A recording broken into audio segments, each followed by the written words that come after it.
नमस्ते बच्चों, कक्षा 10 विषय गणित और प्रश्नावली अपने शुरू करनी है। तीसरी, दो चर वाले रैखिक समीकरण युग्म। तो देखो 3.1 का पहला क्वेश्चन क्या दे रखा है कि आफताब अपनी पुत्री से कहता है कि 7 वर्ष पूर्व मैं तुमसे 7 गुना आयु का था। 7 वर्ष पहले की बात है। अपने इस टाइम की बात करें, इस टाइम मानो कि जो आफताब की आयु है, इस टाइम मानो आफताब की वर्तमान आयु कितनी है, x है।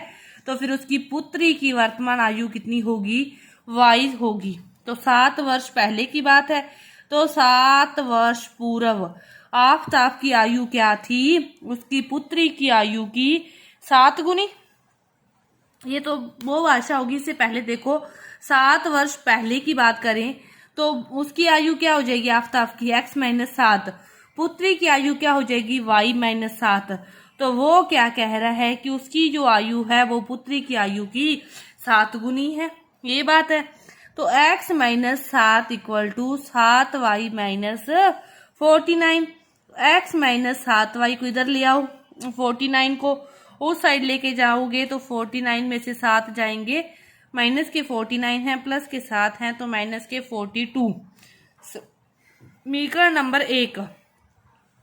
अब से 3 वर्ष बाद की बात है। 3 वर्ष बाद है तो क्या होगा, x + 3 होगा, y + 3 होगा। मैं तुमसे केवल 3 गुनी आयु का रह जाऊंगा। कितनी गुनी हो जाएगी, 3 गुनी। अब इसकी समीकरण बना लो। x + 3 = 3y + 9। x 3y इस साइड आएंगे तो माइनस के 9 में से 3 जाएंगे तो 6 बच जाएंगे। समीकरण नंबर 2। अपने पास क्या बन गई, 2 समीकरणें बन गई। ठीक है, अपने पास क्या बन गई, 2 समीकरणें बन गई। क्या बनी, x - 7y = 42 और 3x - 3y = -6। ठीक है, अपने पास क्या समीकरणें बन गई वो देखो। x की वैल्यू निकाल के उस साइड रख के देख लो, चाहे वैसी। अपने पास जो समीकरणें हैं वो हैं माइनस के 42 है इस साइड, प्लस के 42, 0 इसको लो तो x - 3y माइनस के 6 = 0। ठीक है, ये है अपने पास समीकरण।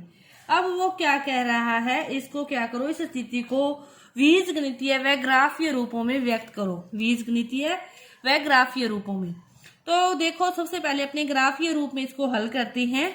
तो ग्राफीय रूप में अपने पास जो समीकरण है, ये समीकरण है अपने पास x = 7y x की वैल्यू यहाँ से निकालें, एक ये है। तो दोनों से क्या करो, x और y के गुणा का निकालें, 2 सारनियां बनेगी। फिर उनको क्या करोगे, ग्राफ पर डिनोट करोगे। तो ये समीकरण नंबर पहली है। इसको x = क्या लिख लो, 7y - 42। दूसरी को क्या लिख लो, 3y + 6। ठीक है, एक सारनी अपने पास ये बन जाएगी, एक सारनी यहाँ बन जाएगी। दोनों समीकरणों के लिए क्या बन जाएगी, 2 सारनियां अपने पास बन जाएगी। अब कैसे निकालोगे मान, इसके अंदर वैल्यू रख के निकालोगे। अब देखो यदि x की वैल्यू 0 रखते हो, x की वैल्यू 0 आए, उसके लिए क्या होगा, फिर 7y = 42 हो जाएगा और y की वैल्यू क्या आ जाएगी, 6 आ जाएगी। x की वैल्यू 0 होगी तो y की वैल्यू क्या आ जाएगी, 6 आ जाएगी। अपने अब 7 का टेबल से ही कुछ रखेंगे तो उसमें से कम हो गई, पूरी वैल्यू आएगी। ठीक है, अब फिर क्या करो, प्लस का 7 रख लो, माइनस का 7 रख लो। माइनस में भी रखनी जरूरी है क्योंकि ग्राफ को नीचे तक लेके आना है। आप एक माइनस की रखो, एक प्लस की रखो, एक 0 की रखो, इस प्रकार रखने की कोशिश करो। ठीक है, अब अपने रखो 7 रखते हैं तो 7 - 7 = 49। 49 में से क्या जाएंगे, 42 जाएंगे तो क्या बचेगा, 7 ही बचेगा। 7 रखोगे तो 7 ही बचेगा। -7 रखोगे तो ये क्या हो जाएगा, माइनस के 49 हो जाएगा। माइनस के 7 रखोगे तो माइनस के 5 7 रख लिया, 6 42 पे तो 0 ही आ जाएगा। 5 रखें, x की वैल्यू 5 रखें तो 7 5 है 35। 35 में से 42 जाएंगे तो अपने पास क्या आएगी, y की वैल्यू 5 रखी है, सॉरी 5, तो 7 5 35। 35 में से 42 जाएंगे तो माइनस के 7 आएंगे। अपने पास क्या आएंगे, -7। इसी तरह दूसरे समीकरण को हल करना है। दूसरी समीकरण ये रही। अब देखो सबसे पहले क्या करो, y की वैल्यू 0 रख देते हैं। 0 रखते ही x की वैल्यू क्या होगी 6। अब क्या करो, x की वैल्यू 0 रख दो तो y की वैल्यू क्या आ जाएगी -6, तो y की वैल्यू आ जाएगी -2। अब और क्या रखें, देखो कुछ भी रख लो, चाहे 1 रख लो चाहे 2 रख लो, आपकी मर्जी है, कुछ भी रख लो। 1 रखो, 2 रखो, 3 रखो, x की वैल्यू कुछ भी, y की वैल्यू, ठीक है। 1 रखें तो 9 हो जाएगा, थोड़ा लंबा चला जाएगा। -1 रख के देखते हैं x की वैल्यू क्या रखें, x की वैल्यू नहीं y की वैल्यू रखें -1 तो -3, और 6 में से 3 गए तो 3 बच जाएंगे प्लस के, मतलब छोटा रखो ना, ग्राफ सही बन जाए, इजी बन जाए। अब क्या करते हैं, इनसे अपने ग्राफ बनाते हैं, ठीक है। ग्राफ बनाने के लिए सबसे पहले लाइनें खींचनी पड़ेगी। वही x अक्ष y अक्ष आपको सारा आता ही है, आराम से बना सकते हो आप। फिर भी अपने एक बार बनाते हैं, चलो। ये अपना y अक्ष हो गया, ये अपना x अक्ष हो गया, ठीक है। यहाँ पे क्या है, 1 2 3 4 5 6, -1 -2 -3 -4 -5, 1 2 3। y की वैल्यू कहाँ तक है, 7 तक है, तो इसको भाई थोड़ा ऊपर बनाना पड़ेगा। आपने तो थोड़ा कम बना लिया, चलो कोई नहीं। ये हो गया 4 5, यहाँ पे 6 और यहाँ पे 7 कर लो। -1 -2 -3 -4 -5 -6। देखो पहला है -7 तक है इस साइड x की वैल्यू जो है, तो -6 और -7, 0 पर 6। x की वैल्यू 0 है तो y की वैल्यू 6 है, तो सीधा सीधा पॉइंट अपने पास कौन सा आ गया, ये वाला आएगा।